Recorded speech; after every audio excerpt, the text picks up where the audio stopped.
같이 한 목소리로 읽어봅시다. 시작.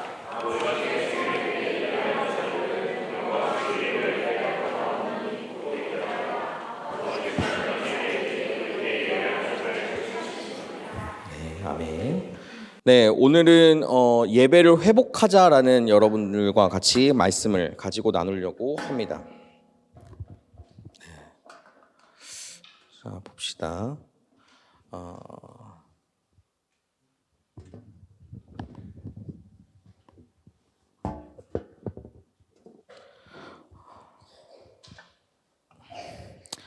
네.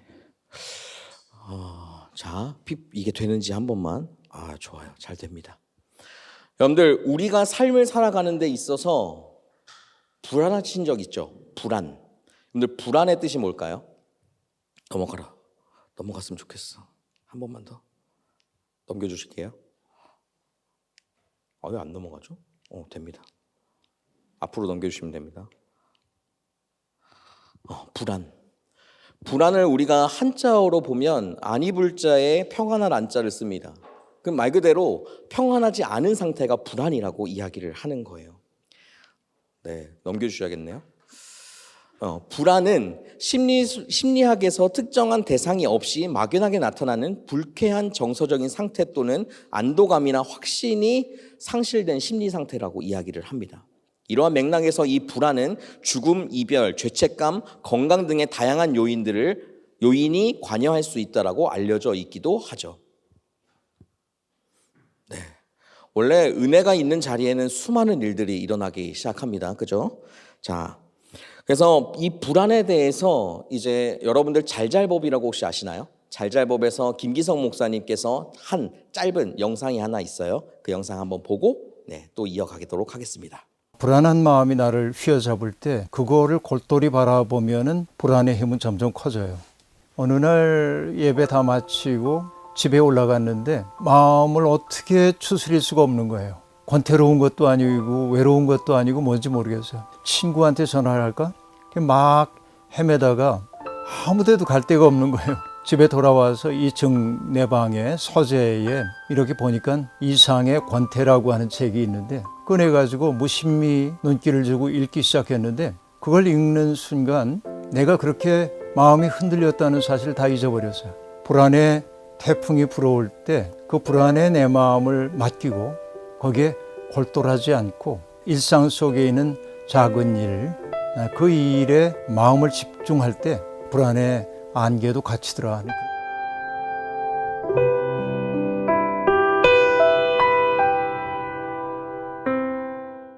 네, 불안은 바위가 아니라 안개와 같다라고 이야기를 합니다. 불안은 우리가 가지고 있으면 가지고 있을수록 우리에게 단단하게 사로잡히는 것과도 같지만 그것에 눈을 돌려 다른 무언가를 보기 시작할 때에 그 불안함은 조금씩 사라지게 된다는 거예요. 여러분들, 불안함에 있어서 우리는 무엇을 불안해하냐면 바로 불확실한 내일 때문에 우리는 불안해하기 시작합니다. 오늘 내가 먹고는 살았어요. 근데 내일 내가 먹고 살 게 없다면, 오늘은 내가 돈을 벌었는데 내일 내가 돈을 벌 수가 없다면, 오늘 내가 건강하게 살았는데 내일 만약에 내가 사고를 당한다면, 수많은 우리가 가지고 있는 불확실한 그 미래를 생각하면 생각할수록 우리의 삶은 불안감에 빠져들기 마련입니다. 그게 우리에게 오는 불안이에요. 그 불안함이 그것에 있기 때문에 우리의 삶은 하나님 앞에 나아가고자 노력하지만 그 안에 불안한 마음이 함께 사로잡혀서 하나님을 바라보지 못하고 이것을 해결하기 위해서, 이 불안함을 평안함으로 조금씩 바꿔나가기 위해서 내가 노력해야 될 부분들을 하나씩 해나가는 것이 우리의 모습이기도 합니다. 다음 보여주세요. 여러분들, 우리가 악은 잘 알고 있어요. 그죠? 이 악도 이제 한자어를 보면 말 그대로 악할 악자를 쓰기도 하고 그리고 미워할 오자라고 부르기도 합니다. 그러면 이제 하나님께서 미워하시는 모든 것이 다 죄라고 성경에 기록되어져 있고, 또한 악은 하나님 앞에 그렇게 하나님과 대적하며 나아가는 존재가 악이라고 표현할 수 있죠. 우리가 살아가고 있는 이 세상을 여러분들 악하다고 생각하십니까? 선하다고 생각하십니까? 다음 넘겨주세요. 우리는 세상을 보통 선하다라고 표현할 수도 있지만 많이 악하다라고 표현하기 마련입니다. 왜냐하면 하나님을 믿고 있기 때문에 그렇게 말하는 것이 아니라 이 세상에 있는 것들을 보면 자기의 이익을 위해서 누군가 부합리하게, 부당하게, 그리고 합리성이 전혀 없는 것 같은 세상에 펼쳐지고 지식과 모든 것들을 갖춰 있을 뿐만 아니라 모든 것들을 내가 다 가지고 있더라도 내 안에 저 사람과 커넥션이 없다면 그 자리에 내가 들어갈 수 없는 그러한 삶이 우리 가운데 지속되는 것들을 많은 매체들을 통해서 보다 보니 우리는 악하다라고 세상을 생각하기 마련입니다. 그죠? 이거는 우리가 세상을 악하다라고 느끼고 나아가는 것은 그렇게 보여지는 것이기도 하지만 바로 우리의 모습이 또한 우리의 존재가 어떠한지에 대해서 성경이 기록되어져 있기 때문에 이야기를 할 수가 있는 거예요. 우리가 악에 민감하게 되었다는 것은 선하신 하나님께서 창조하신 이 세상에서 우리는 그 하나님의 형상에 지음받아 살아가는 존재들이기 때문에 이 세상의 악을 민감하게 반응하게 되는 것입니다. 우리가 생각해 봅시다. 악의 문제에 있어서 처음부터 악하게 살았다 라고 생각하는 사람이 있다라고 해봅시다. 처음부터 그의 상황과 환경은 정말 악했어요. 그 악한 삶을 살아가는 사람에게 있어서 나중에 더 큰 악이 닥쳐온다 할지라도 그냥 내가 살아가는 일상생활로 치부되는 그 삶을 살아가게 될 거예요. 말 그대로 이 악이 악인지 모르고 살아가게 된다는 겁니다. 악을 경험하고 악을 알고 있는 사람은 그렇게 그 삶에서 그렇게 나타나게 되는데 우리가 세상이 악하다, 우리의 삶의 많은 부분 속에 악한 것이 존재한다라고 말할 수 있는 이유는 바로 선하신 하나님이 우리를 지으셨기 때문이고 우리는 그 하나님의 선하신 그 의도대로 이 세상에 창조되었기 때문입니다. 네, 아이들이 좀 같이 있어도 그냥 함께 예배 드리면 될 것 같아요. 네. 봅시다. 악이 가득한 세상 가운데 살아가다 보면 그렇게 우리 세상 가운데 악이 존재하는 것을 정확히 모를 수 있으나 우리는 이 세상에 있어서 그렇게 하나님이 창조하신 세상 가운데 살아가기에 우리는 세상을 악하다라고 표현할 수 있다라는 겁니다. 우리는 인생에 있어서 돈, 명예를 중요시 여기게 될 수밖에 없는 삶을 살아가요. 그죠? 저도 이 정도 돈이 있으면 참 좋을 것 같은데 사실 누구에게 보면 얼마 없는 돈 같지만 저는 이 돈이라도 급하기 때문에 이 돈이라도 있었으면 좋겠다라는 생각도 있어요. 목사라는 직업 자체가 랭킹으로 매길 수 있다면 저도 부단히 그 랭킹에 달성하기 위해서 노력하는 한 사람이 됐을 수도 있을 것 같아요. 목사의 세계에서 여러분들이 여러 모양으로 잘 알고 계시겠지만 목사에게 성공 그리고 목사가 이 땅 가운데서 정말 잘 목회하고 있구나라고 하는 척도가 여러분들 뭔지 아시나요? 큰 교회 가는 거예요. 큰 교회. 네. 유학지에도 나옵니다. 공부를 하는 것을 해야 되니까. 왜냐하면 공부를 해야 한국에 들어갔을 때 더 좋은 곳으로 가거든요. 왜냐하면 우리 목사님이 한국어만 할 줄 아는 사람이 아니라 영어를 할 줄 아는 사람이라면 이제 이 네임밸류 자체가 뭔가 올라가는 것 같은 그런 게 한국 교회에 아직도 있는 현실 중에 하나이죠. 여러분들의 삶도 다 비슷하지 않습니까? 우리는 무엇인가의 상을 받아야 하고 무엇인가의 이름을 날리기 위해선 내가 무엇인가의 그 업적을 이루는 것이 필요합니다. 내가 공부를 죽어라 한다 할지라도 콩쿠르에 가서 우승하지 못한다면 내가 하나님 앞에 정말 열심히 산다라고 고백하지만 하나님 앞에 그 결과의 모습에 세상이 인정해주는 그 결과값에 도달하지 못한다면 우리의 삶은 자꾸 불안함이 엄습해 오는 거예요. 이 불안함이 우리에게 닥쳐오고 다가오기 때문에 그 안에서 우리는 어떻게 하느냐? 세상이 악함에도 불구하고 그 세상과 손을 잡기 시작을 합니다. 그게 우리가 이 땅 가운데 살아가고 있는 지금 우리의 현실 중에 하나이기도 해요. 누군가는 주일날 예배를 드릴 수 있는 환경이 되기 때문에 오는 사람도 있고 누군가는 처절하게 내가 되지 않지만 그 시간을 지키기 위해 오는 사람도 있고 누군가는 그 예배의 자리가 나에게 그렇게 중요하지 않다라고 여기며 삶을 살아가는 사람들도 있다라는 거죠. 지금 우리 가운데도 그렇게 펼쳐져 있지 않습니까? 펼쳐져 있잖아요. 우리의 인생 가운데 여러분들 가장 중요한 게 뭐라고 생각하십니까? 우리의 인생 가운데 어떤 것이 여러분들의 그 인생에 가장 중요한 것이라고 생각하십니까? 목사님, 교회에서 말하니까 당연히 예수님 아니겠습니까? 그런 이야기 말고 정말 여러분들의 그 인생 가운데 가장 중요한 분은 누구냐라는 겁니다. 무엇이냐라는 거예요. 우리는 그것을 쫓아 삶을 살아가게 되어 있습니다. 내가 지금까지 살아왔던 모습을 본다면 내가 누군가를 어떤 것을 더 중요하게 여기고 나아가는지 알 수 있게 된다는 것이죠. 예수님께서는 그렇게 물어보는 제자들의 그 말에 마태복음 22장 36절 37절에서는 이렇게 이야기하고 있습니다. 선생님, 율법 중에서 무슨 계명이 가장 큽니까? 라고 이야기할 때 예수님께서 내 마음을 다하고 목숨을 다하고 뜻을 다하여 주 너의 하나님을 사랑하라 라고 하셨다. 이것이 하나님께서 생각하시는, 예수님이 생각하시는 가장 중요한 것이었습니다. 예수님의 관점에 있어서 그래서 무엇이 더 중요했느냐? 하나님과 사람이 관계를 맺는 것을 중요하게 여기셨다라는 거예요. 여러분들은 지금 하나님과 관계하고 있습니까? 주님을 만나고 계십니까? 그 주님을 만남으로 인하여서 여러분들의 삶에 불안감은 조금씩 물러나고 하나님이 여러분들의 삶을 이끄실 거라는 확신 가지고 그 삶을 살아가고 계시냐는 말입니다. 우리는 성경을 읽다 보면 한 가지 사실을 알게 됩니다. 그것은 바로 하나님께서는 자기의 백성들과 교제하기를 원하신다라는 거예요. 예수님의 구속 사역이 지옥에 가지 않는 대비책처럼 여겨지며 나아가는 것이 우리의 삶이 되면 안 되고, 그 우리의 삶과는 반대로 예수님은 우리의 삶에 내가 너와 교제하기 위해서 예수님을 이 땅 가운데 보내셨다는 거예요.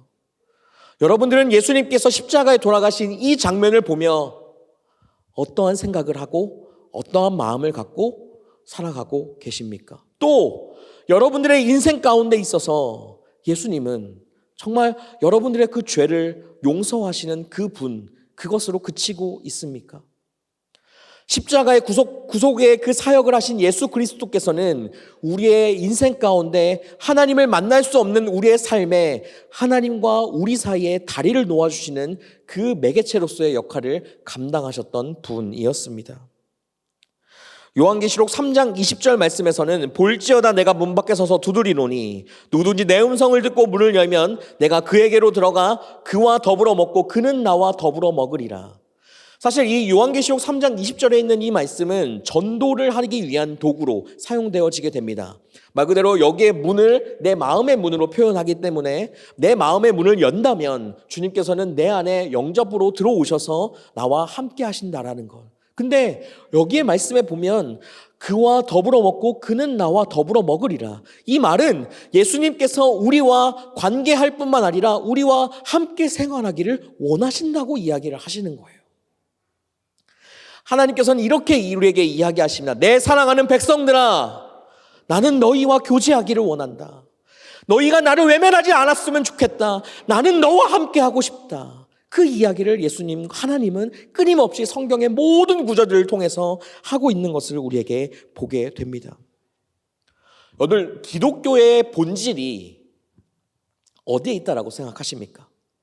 교회를 출석하는 게 기독교의 본질일까요? 기독교의 본질은 교회에 출석하는 것만으로 국한하고 있지는 않습니다. 기독교인이라면 교회 나가야지 라고 하는 그런 것으로 국한되어 있는 것이 아니에요. 바로 이 기독교의 본질은 무엇이냐? 바로 우리를 위해 십자가에 돌아가신 그 예수 그리스도를 믿음으로 하나님과 친밀하게 되어지는 것을 하기 위한 바로 기독교가 그러한 본질을 가지고 있는 겁니다. 기독교가 이 땅 가운데 발흥하고 예수님께서 이 땅 가운데 오신 그 이유가 그냥 우리의 죄를 사하는 것으로만 그치는 것이 아닌 바로 하나님과 우리와의 관계를 맺어주기 위한 것임을 여러분들 잊지 않았으면 좋겠어요. 빅토리아 브룩스라고 하는 그 분은 하나님을 섬기는 것이라는 책에서 이렇게 이야기를 합니다. 우리는 주변의 여러 관계에 둘러싸여서 업적 달성에만 혈안이 되어 있다. 하지만 하나님은 반대다. 해야 할 일이 잔뜩 쌓여 있을 때에도 줄곧 자신을 관계 속으로 내어주셨다. 하나님 이야기입니다. 하나님이 해야 할 일이 많으시지만 그 가운데 관계를 위해 자기 자신을 내어주셨다는 거예요. 하나님은 본래 우리와 교제하지 않으셔도 아무런 상관이 없으신 분이세요.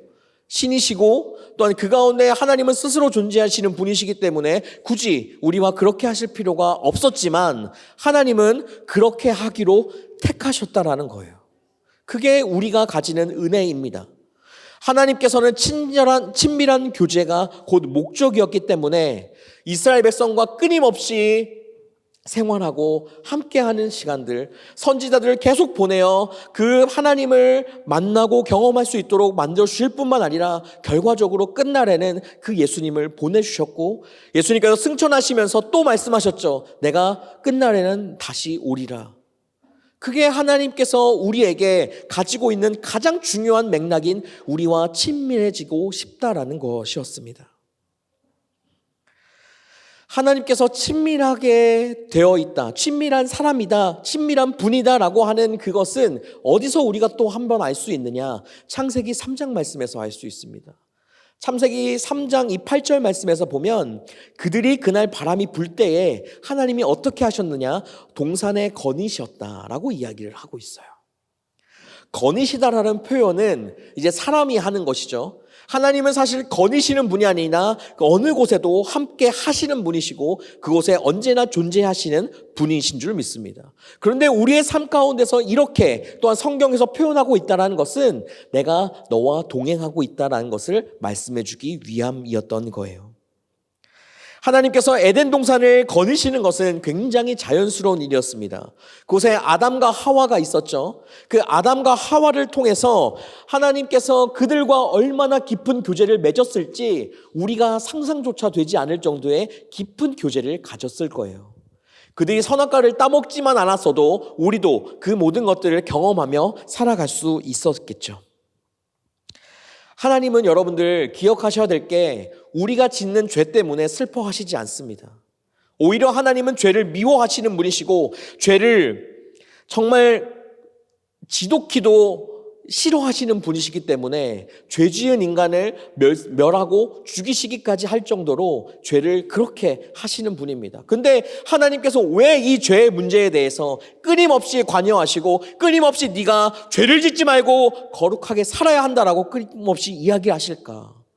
바로 그 죄가 가지는 속성에 무엇이 있느냐? 하나님과의 관계가 단절되는 것이 있기 때문입니다.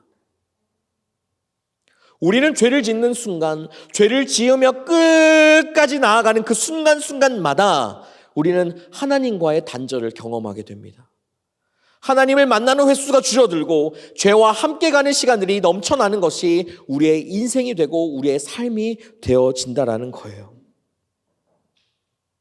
그래서 하나님께서는 요한복음 4장 23절 우리가 읽었던 그 본문 말씀에서 하나님께서는 그 예배하는 자, 자기에게 이렇게 예배하는 자를 찾으신다라고 표현하고 있는 것입니다. 찾으신다는 표현은 진짜 원어에서도 찾아가신다라는 표현을 쓰고 있어요. 찾아가시는 건 어떤 의미입니까? 찾아가서 잘하고 있군. 그래, 더 열심히 해. 난 딴 사람한테 갈게. 라고 하시는 것이 아니라 자기를 예배하는 자를 찾으신다는 것은 찾아가셔서 그래 잘했다. 그래 나와 함께 하자. 얼마나 좋니? 내가 너의 삶을 책임져 줄 거야. 네가 나와 함께 한다면 나는 너의 삶을 끝까지 함께 해줄 거야. 라는 것으로 우리에게 말씀하시는 그 구절이기도 한다라는 거예요. 하나님은 친밀한 사랑을 나누는 그 관계 속에 들어올 자들을 찾고 계신다는 겁니다. 이 자리에 함께하고 있는 여러분들 모두가 다 그렇게 하나님이 찾으시는 예배자로서의 삶을 살아가는 여러분들의 삶이 되시기를 주님의 이름으로 축복합니다. 우리는 그러한 모습으로 하나님 앞에 나아가야 한다는 거예요. 여러분들의 신앙은 말입니까? 삶입니까? 우리는 하나님 앞에 우선순위라는 것을 책정하고 살아갑니다. 여러분들의 삶에도 우선순위가 있을 거예요. 내가 당장 시험이 코앞이면 당연히 내 우선순위는 시험이 될 수 있겠죠. 그렇죠? 그리고 내가 지금 운동하는 게 목적이다. 살을 빼야겠다. 이러다가 나 진짜 죽을 것 같은데, 금방 죽을 것 같은데 라고 생각한다면 그에게 우선순위는 바로 몸무게를 줄이는 것이 될 것입니다. 더 건강하게 되는 것을 이야기하겠죠. 우리는 정기적으로 우리의 삶의 우선순위를 점검하는 것이 중요하다고 사람들은 이야기합니다. 따로 시간을 내서 그것을 점검하지 않으면 우리의 삶은 사소한 것을 중요하게 여기고 중요한 것을 사소하게 여기게 되는 그 삶으로 빠져들게 된다라는 거예요. 여러분들의 삶도 한번 점검해 보셨으면 좋겠어요. 실제로 이거는 여러분들이 책상 앞에 앉거나 정말 그 한적한 시간에 여러분들 스스로를 고민할 수 있을 때에 내가 지금 뭐에 집중하고 있지? 라는 것을 시작으로 여러분의 삶을 한번 점검해 보아야 합니다. 그리고 내가 지금 중요하게 해야 될 것, 내 삶 가운데 그렇게 중요하지 않은 것들 리스트를 가지고 우리의 우선순위를 재정리하는 것이 필요하다라는 것이죠. 우리는 말씀 속에서 그리고 우리가 경험한 바에 의하면 교회를 향한 하나님의 원래의 의도는 한 가지였어요. 바로 하나님을 아는 것이었습니다. 교회는 그렇기 때문에 하나님을 아는 것에 목적을 두고 하나님을 아는 삶을 위해서 존재해야 하는 것이 교회라는 거예요. 그래서 창립주일이라고 부르는 이 날 사실 30주년이면 여러분들 어마어마한 겁니다. 여기에 30살 안 되시는 분들 아직 있잖아요. 그죠? 30살을 넘으신 분들도 있고 그렇지만 30년 동안 이 땅에 교회가 이곳에 있었다라는 것 자체가 굉장히 놀라운 사실이에요. 네. 놀라운 사실입니다. 그래서 이 시간에 우리 한국교회에서는 보통 어떻게 합니까? 창립주일 하면 누군가 강사를 모셔와서 귀한 말씀을 들을 것도 있고 그리고 전임 목사님, 전전임 목사님부터 시작해서 많은 분들의 축사와 격려사 모든 것들을 가지고 그렇게 나아갑니다. 누군가는 특별한 찬송으로 그 시간을 채우기도 하고 그런 것들을 경험하게 되죠. 저도 그런 것들이 생각이 나더라고요. 30년인데 좀 뭔가 특별하게 해야 되지 않을까? 그리고 하나님 앞에 고민하고 고민할수록 하나님께서 주시는 분명한 답은 이 교회가 여기에 세워진 이유를 바로 알아라 라는 말씀이었어요. 이 교회가 이 땅에 세워진 이유는 이곳을 드나드는 모든 사람들이 하나님을 알아가는 것에 주 목적이 있었던 겁니다. 그리고 이곳은 그렇게 하나님의 말씀이 전해지는 곳이 되어야 하고 하나님의 말씀만이 세워지는 곳이 되어야만 하는 거예요. 여러분들 저를 의지하지 마시기를 바랍니다. 보통 교회를 있으면 담임 목사를 의지하게 됩니다. 담임 목사에게 많은 기도 제목들을 드리고 또한 그것들이 이루어질 수 있도록 기도해달라고도 요청하고 정말 불안한 마음을 해소하기 위해서 목사님에게 기도해달라고 이야기하기도 합니다. 그것을 아예 하지 말라고 제가 말씀드리는 것이 아니라 우리는 목사인 저에게도 그것들을 이야기하면서도 동일하게 하나님을 바라보며 사는 삶을 우리가 나아가야 한다는 거예요. 사람을 한 명 의지하기 시작하면 하나님이 보이지 않기 시작합니다. 우리는 무언가 하나에 집중하기 시작하면 우리의 우선순위를 무엇인가 하나에 꼭 집어서 두기 시작하면 정말 사소한 것이 중요한 것이 되는 것처럼 우리가 그렇게 삶을 살아가게 된다는 거예요.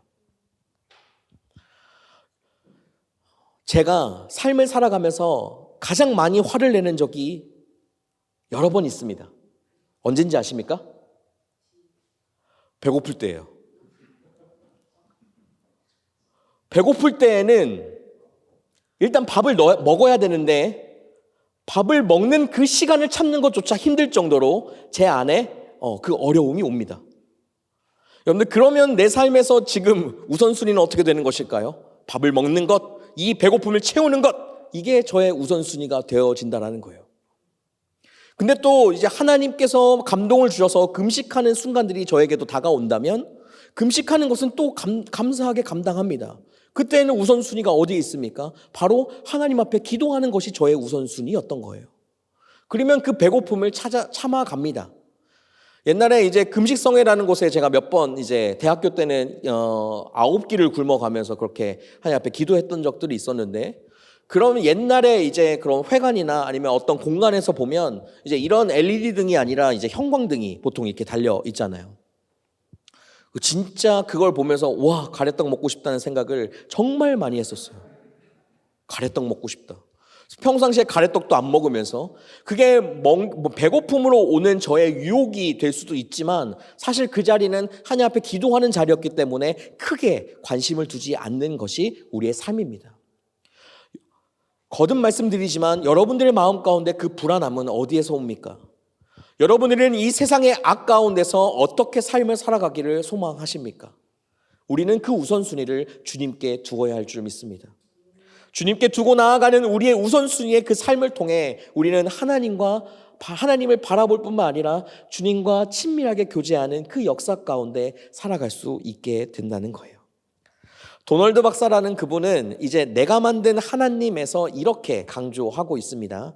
하나님이 이교도가 아닌 바로 자기 백성 이스라엘에게 다른 신을 섬기지 말라라고 명령하셨다는 점을 우리는 주목해야 한다.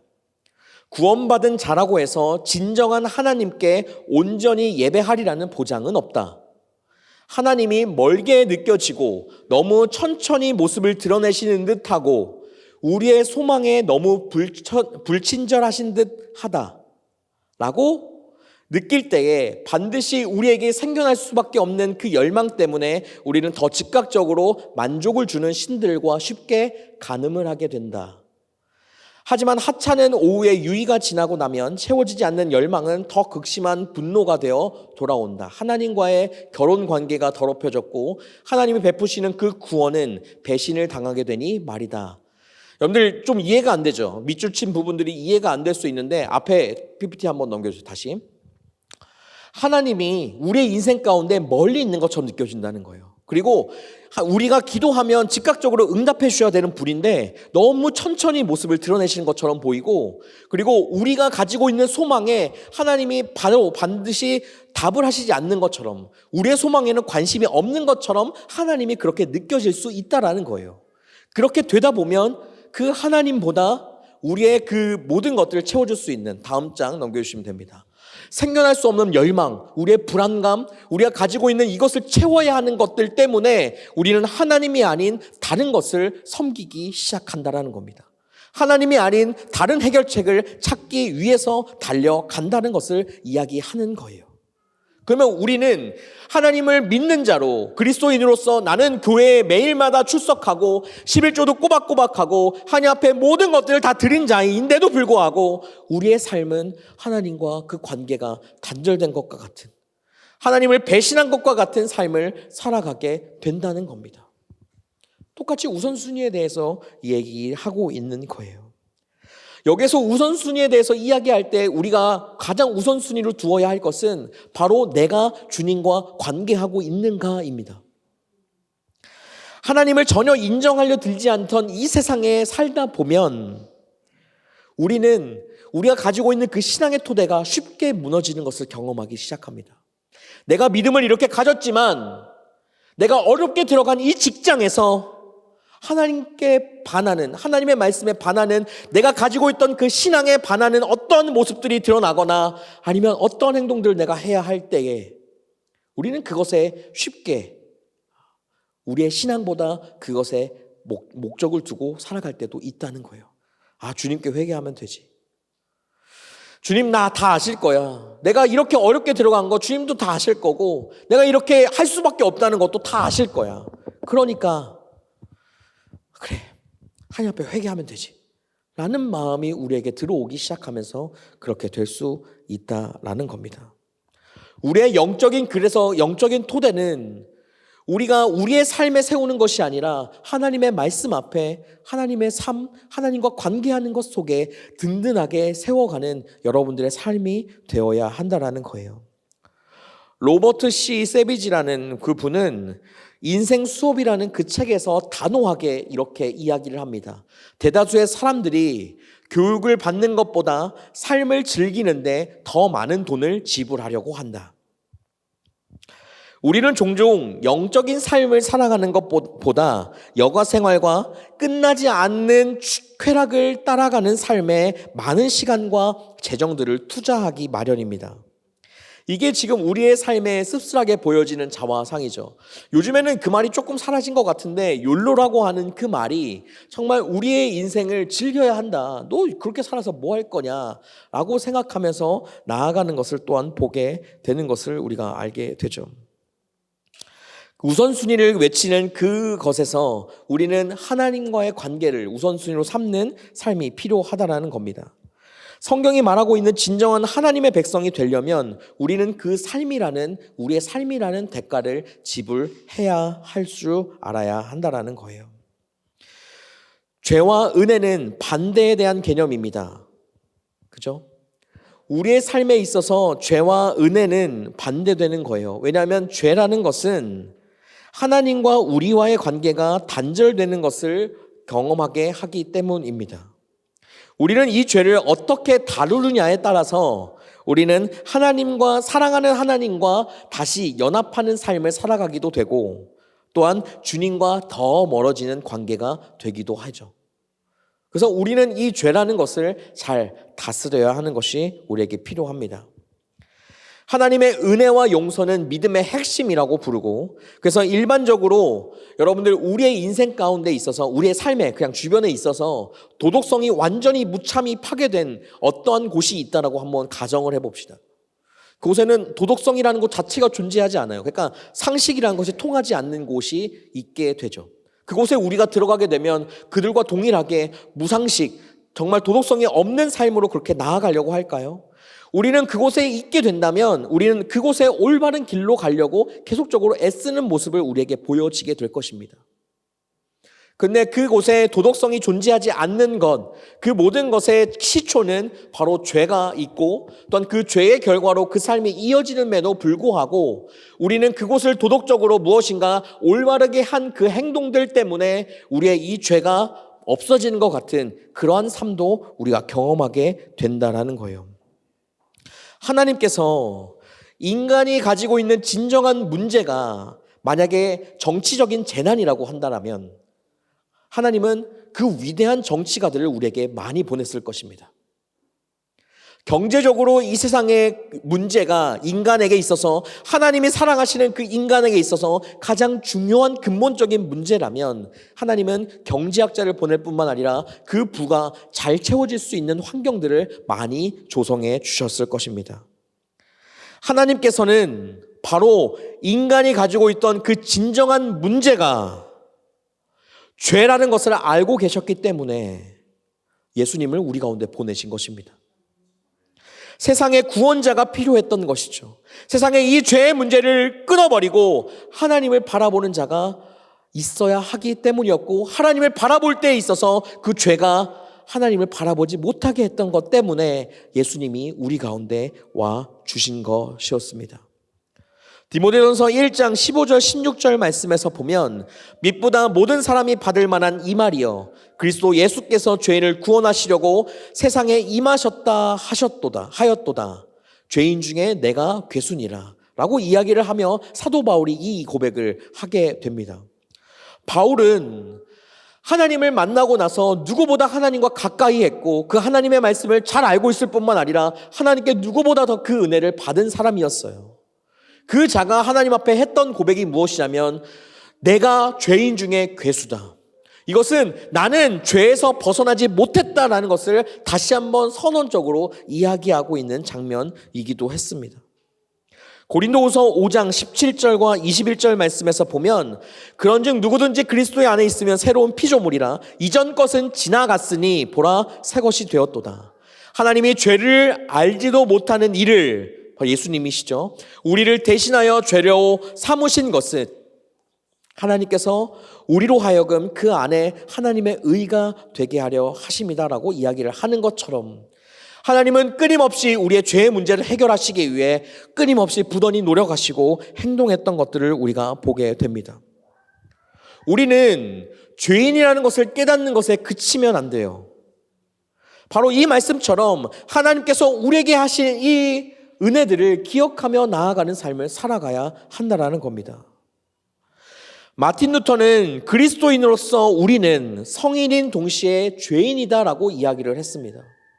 그것은 무엇을 이야기하느냐? 바로 하나님의 눈으로 볼 때는 우리는 하나님 앞에 거룩한 자임과 동시에 우리는 여전히 죄를 짓고 있는 죄인이다라고 이야기를 하고 있는 것이에요. 그래서 우리는 그 하나님의 은혜와 자비가 꼭 필요한 사람이라고 이야기를 하는 겁니다. 이 세상에 어느 누구 하나가 하나님의 은혜와 그 자비가 필요치 않은 존재는 없을 겁니다. 모두 다 그것을 필요로 하고 필요합니다. 왜냐하면 우리는 여전히 죄를 짓고 있기 때문이고 그러한 죄인이기 때문입니다.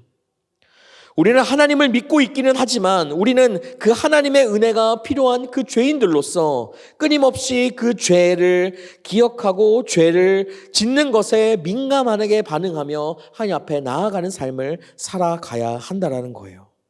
근데 우리가 기억해야 될 것은 무엇인 줄 아십니까?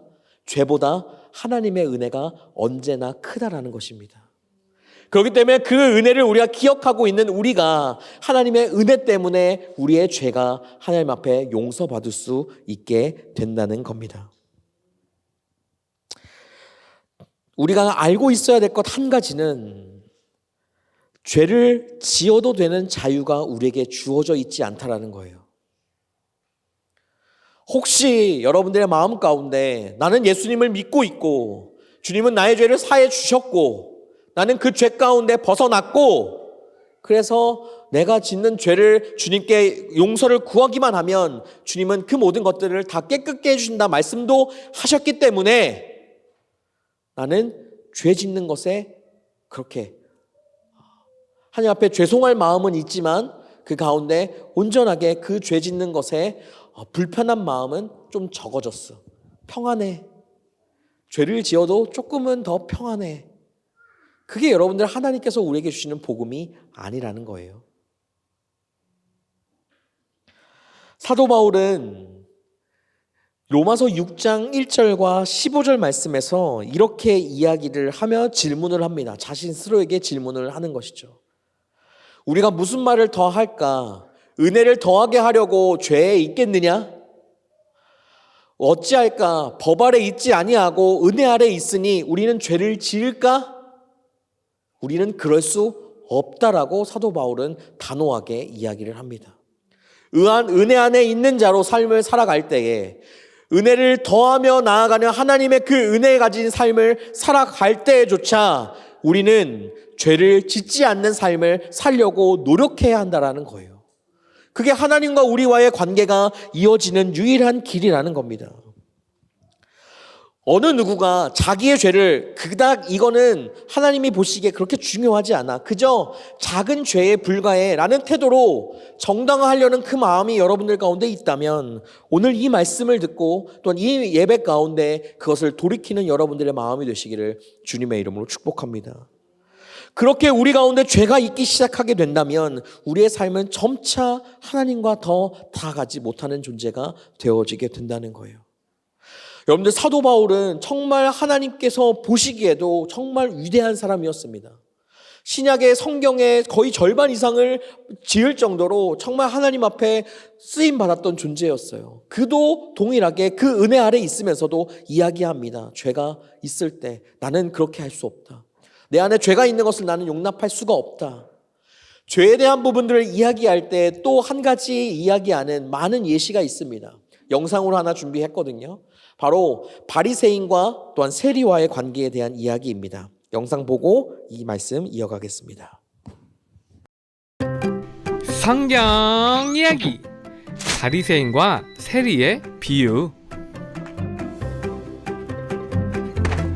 이 사람은 예수님이에요. 에요. 예수님은 하나님의 아들이고 이 세상의 구원자예요. 예수님은 사람들에게 하나님의 사랑을 알려주고 아픈 사람들을 고쳐주었어요. 또 많은 기적들도 보여주셨어요. 물 위를 걷기도 하시고 죽은 사람도 다시 살리셨어요. 어느 날 예수님은 자신이 매우 좋은 사람이라고 생각하고 다른 사람들을 깔보는 사람들에게 이 이야기를 들려주셨어요. 두 사람이 기도하러 성전에 올라갔는데 한 사람은 바리새인이었고 다른 한 사람은 세리였어요. 세리는 당시 사람들에게 미움을 받았어요.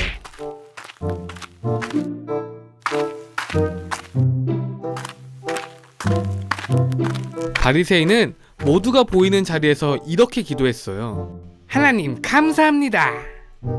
제가 다른 죄인들처럼 나쁜 짓을 하지 않아서 너무 감사해요. 특히 저 세리와 같지 않아서 감사합니다. 하하. 네. 저는 일주일에 2번씩이나 금식하고 제가 얻은 모든 것에 11조를 합니다. 그러나 세리는 멀찍이 서서 감히 하늘을 쳐다볼 엄두도 내지 못하며 슬퍼 가슴을 치며 이렇게 기도했어요. 하나님, 이 죄인에게 자비를 베풀어 주세요. 그때 예수님이 말씀하셨어요. 이 세리가 저 바리새인보다 오히려 위롭다는 인정을 받고 돌아갔다. 누구든지 자기를 높이는 사람은 낮아질 것이요, 자기를 낮추는 사람은 높아질 것이다.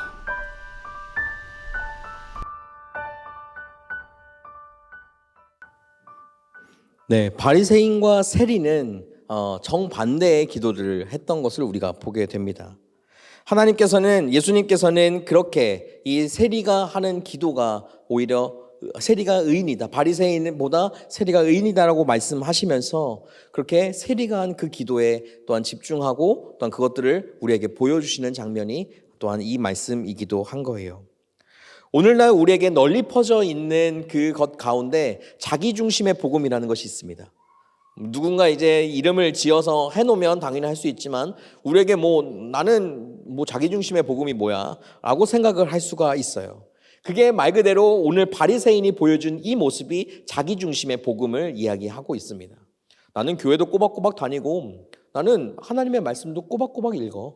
하나님 앞에 찬양하기도 하고 기도도 하고 하나님 앞에 예배하고 헌금하는 거 난 다 열심히 하고 있어 라고 하는 것이 우리의 죄의 문제를 해결해 주지는 않는다는 거예요. 죄의 문제를 해결할 수 있는 유일한 방법은 내가 하나님을 만나야 하고 내가 예수님을 만나야 하고 그분을 믿고 그 삶을 살아갈 때에만 되어진다는 것입니다.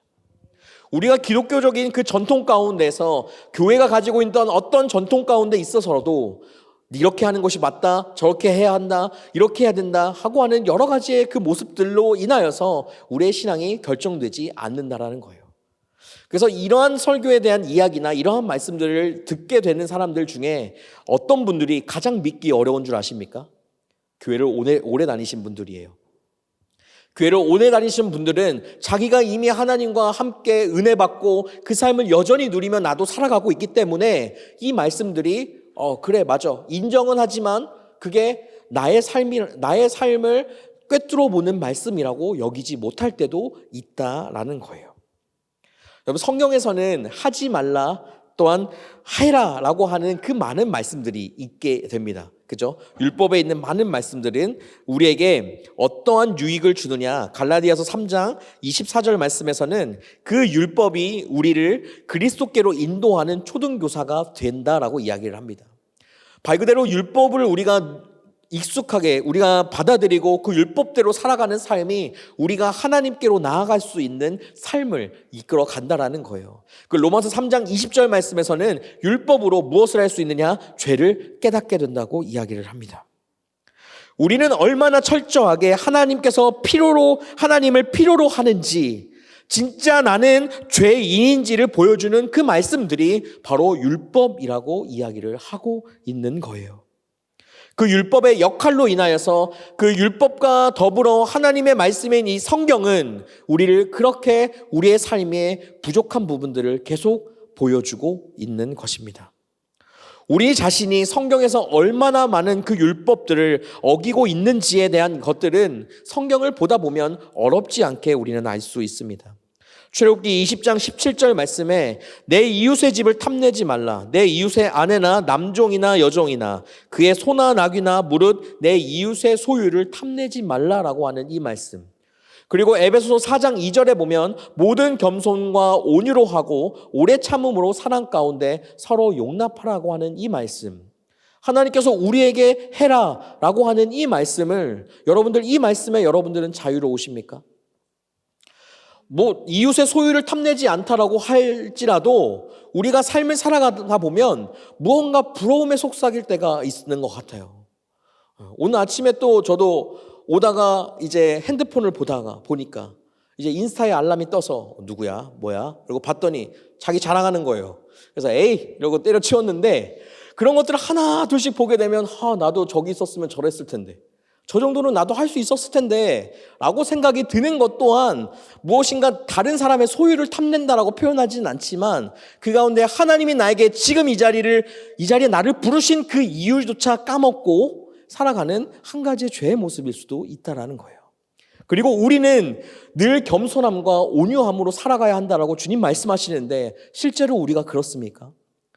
여러분들, 온유함이라고 하는 그 표현은 절대적으로 화를 내지 않는 상태를 의미하는 것 중에 하나예요. 저는 이미 온유하지 못한 자입니다. 저는 배고프면 일단 화가 나기 때문에 전혀 온유하지 못한 자예요. 오래 참음으로 사랑 가운데서 서로를 용납해야 된다라고 말하지만 우리는 상대방의 어떠한 잘못 아니면 나에게 어떤 피해를 주는 하나의 행동을 볼 때마다 그 사람을 용납하기보다 에휴 저렇게 신앙생활 해갖고는 안 되는데 라는 생각을 우리가 은연슬쩍 가지게 된다는 거예요. 그렇듯이 우리는 죄의 모습에서 절대 벗어날 수 없는 사람들입니다. 그러므로 우리는 죄인이고, 그러므로 우리는 하나님의 말씀이 필요할 뿐만 아니라 그 죄를 용서받는 그 은혜를 누리며 나아가야 한다는 거예요. 우리는 이 죄를 어떻게 해야 되는지 다 알고 있습니다. 죄를 회개해야 되고 십자가의 대속의 죽음으로 보여주신 그 하나님의 그 넘치는 그 은혜를 받아들이는 삶을 살아가야 하는 것이죠. 여러분들, 우리가 삶을 살아가면서 여러분들 요리 같은 거 할 때 뜨거운 거 만져보셨을 때 있어요? 뜨거운 것. 우리가 뜨거운 것을 탁 만졌을 때 어떻게 합니까? 뜨거워 라고 하지 않잖아요. 뜨거워. 뜨거. 이야기를 하죠. 그렇게 우리가 할 수 있는 이유가 뭘까요? 바로 통증을 느끼기 때문이에요. 통증. 아픔을 느끼기 때문입니다. 아픔이 우리에게 늘 해가 되는 것이 아니라 무엇인가 그 뜨거운 것들을 만졌을 때 우리 스스로를 보호할 수 있는 장치가 되어지는 거예요. 그죠?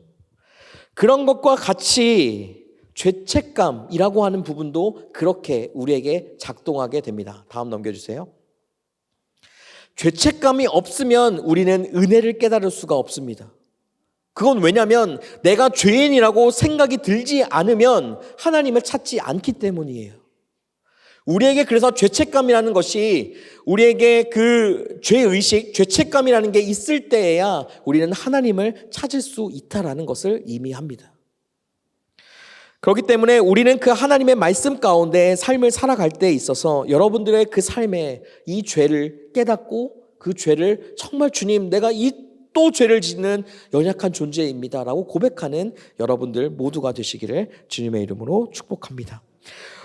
요한계시록 3장 17절에는 이제 라오디게아 교회의 성도들을 향해서 쓴 글 속에 이런 이야기들을 합니다.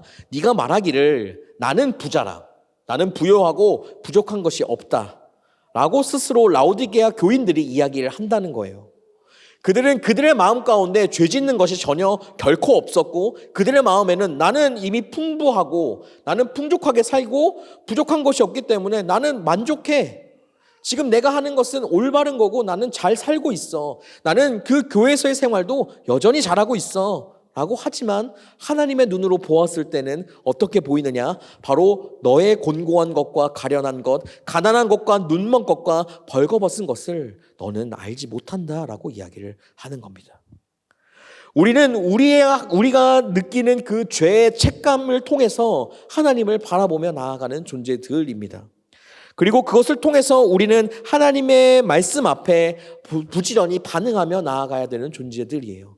그래서 매일마다 말씀을 읽어야 하는 것이고, 그래서 제가 주일을 제외한 월요일부터 토요일까지 아침 예배를 여러분과 함께 드리는 것이고 금요 기도회라는 것을 하는 것입니다.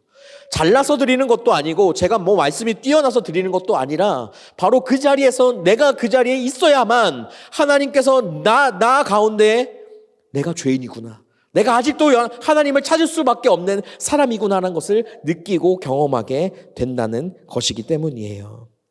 시간이 우리가 흐르다 보면 하나님 앞에 죄를 짓는 영역들이 줄어들게 됩니다. 그죠? 하나님을 바라보고 하나님의 말씀대로 삶을 살아가다 보면 우리는 그 말씀 앞에서 죄를 짓는 영역들이 줄어들게 돼요. 적어지게 됩니다. 그렇다고 해서 우리가 하나님의 은혜가 필요로 하지 않은 사람들은 아니잖아요. 그렇다고 해서 우리가 아직 용서 받아야만 하는 일들이 많은 사람들이잖아요. 성경은 분명히 이렇게 이야기합니다. 야고보서 2장 10절 말씀에서 누구든지 율법을 지키다가 그 하나를 범하면 모두 범한 자가 되나니. 그래서 우리는 끊임없이 이 기독교를 또한 기독교인으로서 살아가는 데 있어서 끊임없이 죽을 때까지 성장하고 끊임없이 우리는 훈련되어지며 하나님의 말씀에 순종하며 나아가는 것을 끝까지 해야 한다는 거예요.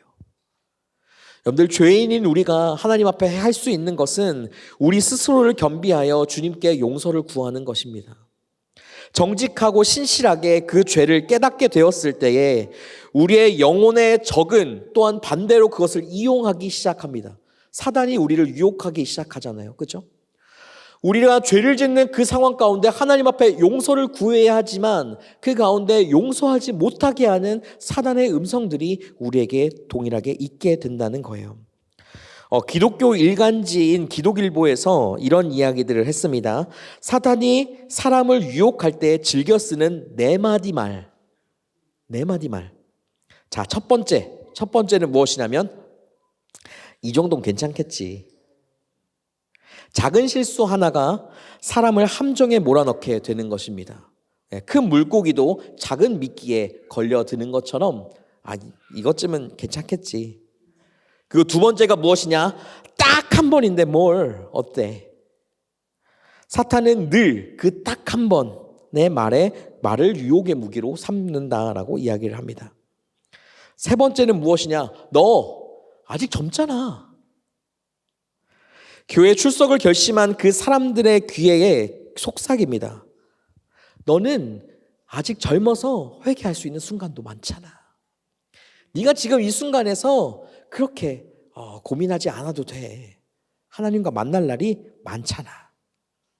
그리고 이 네 번째가 가장 이제 우리에게 많이 와닿는 것 중에 하나라고 생각을 하는데, 누구나 다 그렇게 사는데 뭘 어때? 저 사람도 그렇게 살았고 저 사람도 이렇게 살았는데 뭐 어때? 나라고 왜 안 돼? 라고 생각하는 그 네 마디의 그 말로 이제 우리를 유혹한다라고 합니다. 성경은 언제나 우리에게 좁은 문으로 들어갈 것을 강조합니다. 좁은 문은 큰 길로 가는 것이 아니라 좁은 길로 가는 좁은 문이었어요. 그 문을 들어가는 데 있어서 우리의 삶은 그렇기 때문에 하나님 앞에 하나씩 없애야 하는 거예요. 좁은 문으로 들어갈 때 내가 가지고 있었던 많은 짐을 갖고 갈 수 있을까요? 그거 내려놔야죠. 내 삶 가운데 있어서 누군가를 같이 데리고 갈 수 있을까요? 좁은 문은 사실 그렇게 갈 수가 없죠. 나와 동일하게 동행하시는 하나님과 함께 그 길을 걸어갈 뿐이라는 겁니다. 더불어 우리가 주목해야 될 것은 이제 죄로 인한 그 결과가 여전히 우리 가운데 진행되고 있다는 거예요. 그것은 무슨 말이냐면 어느 날 우리가 무엇인가를 훔쳤다라고 생각을 해봅시다. 무언가를 훔쳤어요. 여러분들, 훔쳤을 때의 그 결과는 무엇입니까? 벌금을 내든 감옥에 철컹철컹 하든 뭐 여러 가지 방법들이 있겠죠. 우리가 죄의 문제를 주님 앞에 고백했다고 해서 그 죄에 대한 결과가 일어나지 않는 게 아니라는 거예요. 무언가를 훔쳤어요. 주님 죄송합니다. 제발 나 좀 살려주세요. 그런다 할지라도 그 죄에 대한 결과는 우리 가운데 여전히 나타날 수 있다라는 겁니다. 그러면 우리는 그 결과를 또한 주님 앞에 인정하면서 그 가운데도 우리와 동행하시는 하나님을 바라보며 나아가야 되는 거예요. 근데 우리는 어떻게 생각합니까? 내가 주님 앞에 회개하며 하나님의 말씀을 이렇게 듣고 살았는데 왜 이 결과가 그대로 나타납니까? 왜 내 삶은 이렇게 안 풀립니까? 라고 주님께 또다시 원망하며 나아가는 이스라엘 백성과 같은 삶을 살아갈 수도 있다라는 거예요. 로마서 14장 23절 말씀에서는 의심하고 먹는 자는 정죄되었나니 이는 믿음을 따라 하지 아니하였기 때문이라. 믿음을 따라 하지 않은 것은 다 죄니라라고 이야기를 하고 있습니다. 우리는 하나님을 믿는 믿음 가운데 삶을 살아가야 하는 존재들입니다. 그 가운데 우리의 삶은 우리는 살아가면서 죄를 짓지만 그 가운데 그 죄보다 크신 은혜를 주시는 하나님을 끝까지 의지하며 나아갈 준비를 해야 한다라는 거예요. 하나님 없이 우리는 살아갈 수 없습니다. 하나님께서 그 진정한 인간의 문제인 그 죄를 해결해 주시기 위해 이 땅에 오셨기 때문이고 그 죄를 유일하게 해결해 주실 수 있는 그분만 믿고 의지한다면 우리의 삶은 하나님이 펼쳐주신 그 복된 삶으로 나아갈 수 있게 된다는 것이죠. 근데 우리는 한 가지 궁금점이 생기기 시작합니다. 하나님은 우리를 왜 사랑하시는 걸까? 예수님 안 보냈으면 그냥 이러다가 그냥 죽으면 되는데, 그냥 마음껏 우리가 삶을 살다가 그냥 죽으면 되는데 왜 하나님은 우리를 끊임없이 사랑하시는 걸까? 그리고 우리는 또 한 가지 의문을 가집니다. 왜 나는 그 하나님이 나를 사랑하시는 것을 알매도 불구하고 끊임없이 그분의 기대를 저버리며 살아갈까? 끊임없이 그 사실을 알면서도 왜 우리는 여전히 죄를 지으며 살아갈까? 오늘날 믿는 자들에게 압박되어지는 모든 문제 중에 가장 흔한 것은 바로 그 하나님의 복음을 믿고 있음에도 불구하고 똑같이 그 짓는 죄는 반복적으로 짓게 된다는 것에 문제가 있습니다. 우리는 여러분들 모두가 다 각자 나름대로 힘겹게 싸우고 있는 자신만의 약점이라는 것이 있을 거예요. 어떤 사람은 욕심과 급한 성격과 싸우게 됩니다. 내가 이러면 안 되는데. 어떤 사람은 정욕과 증오, 과식으로 싸웁니다. 또 어떤 사람은 악한 생각과 권력에 대한 욕심으로 또 싸움을 하게 되는 거예요. 우리는 계속 여러 가지 여러분들이 가지고 있는 다양한 그 약점들 속에서 우리는 그것이 쳇바퀴처럼 돌아가는 그것을 우리가 경험하게 되어진다라는 겁니다. 이 모든 약점에 한 가지 공통점이 있는데 그것은 무엇이냐면 우리는 스스로 그 약점을 너무나도 잘 알고 있다는 거예요. 그 약점을 잘 알고 있음에도 우리는 그것을 계속 반복적으로 되풀이한다라는 것입니다. 로마서 7장 19절 24절 말씀에서는 이렇게 이야기들을 하고 있습니다. 내가 원하는 바 선을 행하지 아니하고 도리어 원하지 않는 바 악을 행하는도다. 오호라 나는 곤고한 사람이로다. 이 사망의 몸에서 누가 나를 건져내랴. 이 말씀은 사도 바울이 한 이야기였습니다. 사도 바울도 자신에게 얼마나 반복적으로 되어지는 죄의 모습이 있었는지를 이렇게 고백하고 있는 거예요. 이런 상태에서 우리는 약점보다 우리의 강점을 찾고 그 강점으로 더 잘해보려고 애를 쓰며 나아가는 모습이 우리에게 여전히 있죠. 강점으로 약점을 가려보려고 하는 것이겠죠. 그러나 그 안에는 여전히 우리의 약점인 이 죄에 대한 문제들 때문에 우리는 끊임없이 이것에 무너지고 또한 그 가운데 망연자실하는 삶을 살아가게 됩니다. 그럴 때 하나님의 말씀이 우리 가운데 떡하니 다가오는 거예요.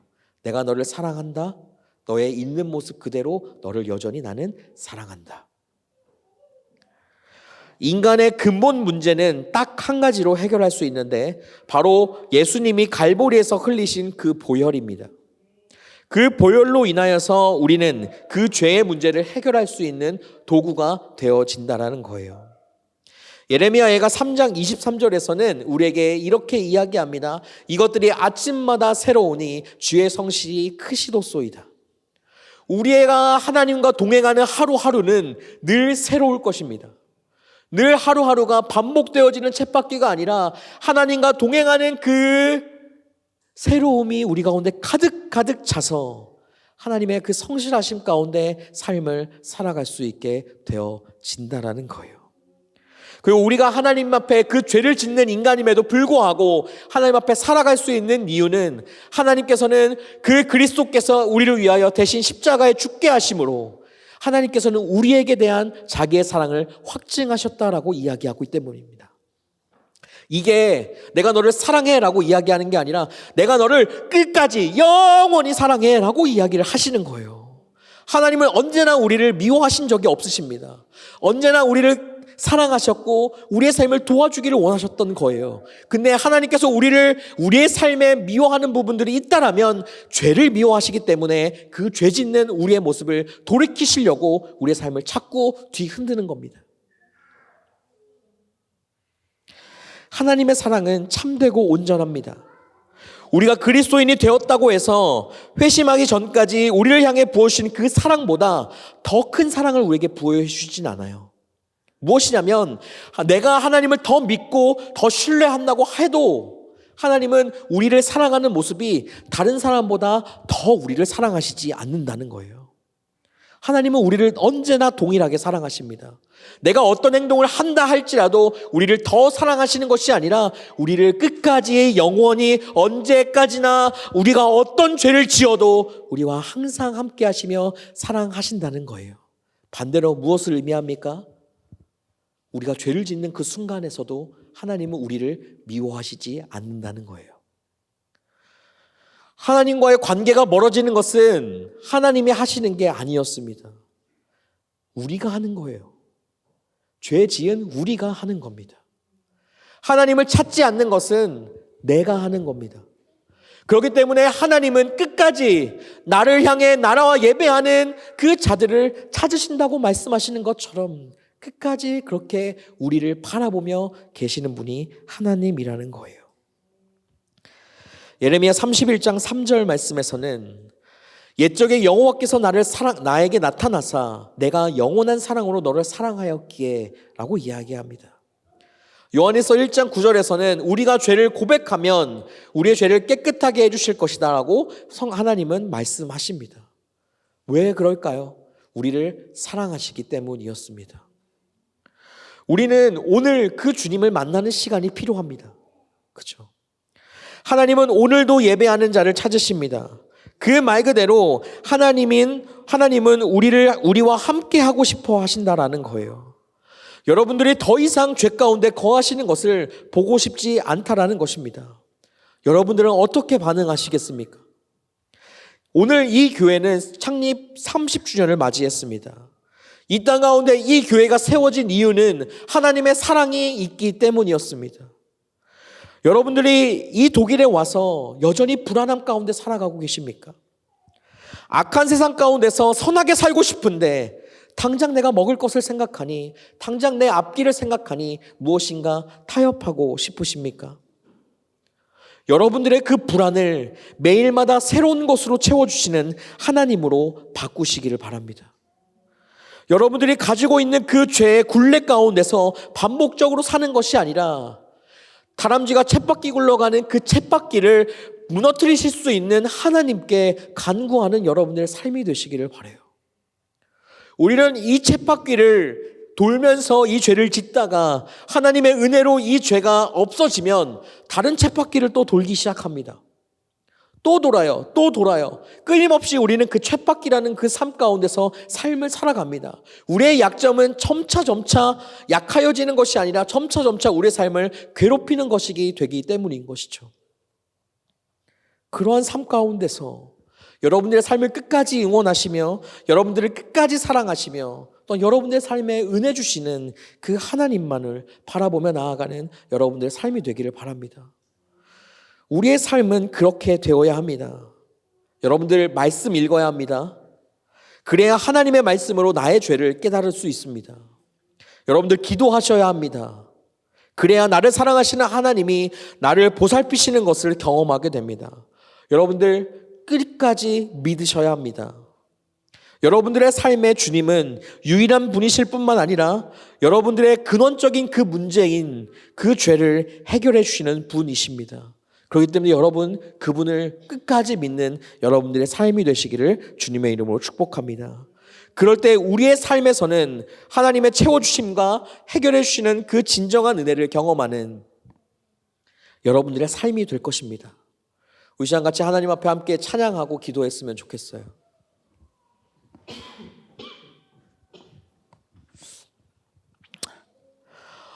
이따가 광고도 하고 아마 하겠지만 저희 집에서 1박 2일 동안 이제 우리 다음 세대 아이들이 함께 예배를 드렸습니다. 네, 반주해 주시면 되고요. 오늘 어떤 일이 있었냐면 저는 이제 설교를 마무리 준비하고 이제 주보를 프린트하겠다고 이제 하고 있는데 와장창 소리가 나기 시작하는 거예요. 네, 저희 아이가 그릇을 하나 깨뜨렸어요. 파편이 사방으로 튀었고 파편이 튀는 그 자리는 어떤 곳이었냐면 우리 다음 세대 아이들이 식사를 하는 자리였어요. 모두 다 다리를 이렇게 들고 멈칫하며 밥을 먹고 있습니다. 그 자리를 치워요. 우리가 삶을 살아가는데 이러한 일들은 많이 일어나죠. 그 깨지는 순간에 저는 화를 낼 수도 있었거든요. 왜냐하면 뭐 하는 거야?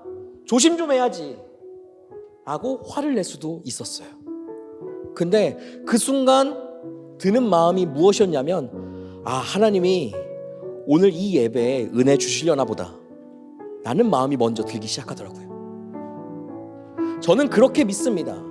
하나님의 일을 하려고 하는 그 순간에서는 정말 많은 방해들이 있게 된다는 것. 제가 이번 주에도 또 아팠어요. 뭐 아픈 게 이제 늘상인 것 같아요.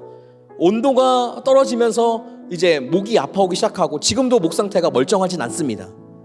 내가 정말 하나님의 말씀을 전하는 삶인데 이걸 어떻게 할 수 있을까 고민하고 고민하지만 나아질 기미가 보이지 않는 그 상황 가운데 저는 또 하나님 앞에 기도했었습니다. 하나님이 오늘 은혜 많이 주시겠구나. 저는 그 은혜를 하나님이 이미 우리에게 주셨다라고 믿습니다. 지금 우리가 할 수 있는 것은 그 은혜에 반응하는 것입니다. 우리가 주님 앞에 우리의 고백을 드리고 하나님 그 은혜를 내가 누리며 살아가게 도와주옵소서. 이 은혜가 내 삶 가운데 내 한평생의 삶을 다 잡아서 더 이상 내가 불안하지 아니하고 하나님의 그 말씀 가운데 아까 타협하며 나아가는 그러한 어리석은 신앙이 아니라 온전히 주님만을 바라보며 하나님 안에 평안함을 누리며 나아가는 나의 삶이 될 수 있도록 주님 제발 나 좀 도와주옵소서 라고 하는 것이 우리의 기도가 되어야 할 줄 믿습니다. 하나님은 이미 다 예비해 놓으셨다라고 저는 믿고 이 자리에 해야 될 것은 우리의 모습입니다. 이 시간 같이 찬양하시겠습니까? 이 시간 같이 찬양하고 주 앞에 기도하며 나아갈 때 여러분들의 마음을 주님께 드리시기를 바랍니다. 소리 높여 기도하라고 말씀드리지 않습니다. 목소리를 크게 하라고 기도하지 말씀드리지 않습니다. 여러분들이 할 수 있는 것만큼 진정을 다해 이 시간 주님께 드리며 나아갔으면 좋겠어요. 우리 같이 한배 찬양합시다. 하나님은 언제 믿었든 지금 하나님과의 관계가 어떻든 우리는 이 시간에 하나님께서 주시는 그 은혜에 반응하며 나아가야 합니다. 이 시간 우리 같이 기도할 거예요. 기도하며 나아갈 때에 여러분들의 진심을 다해 주님께 드리며 나아갔으면 좋겠어요. 한번 생각해 보세요. 여러분들이 가지고 있는 불안함은 무엇입니까? 그 불안함은 어디서 옵니까? 그것들 주님 앞에 실제적으로 솔직하게 이야기하면서 주님 나는 죄인입니다. 주님의 말씀을 듣지 못하고 잘 알지 못하는 죄인이니 주님 나를 불쌍히 여겨 주시고 하나님의 은혜를 나에게 부어 주옵소서. 우리 그러한 마음으로 함께 기도하며 나아갑시다. 기도합시다.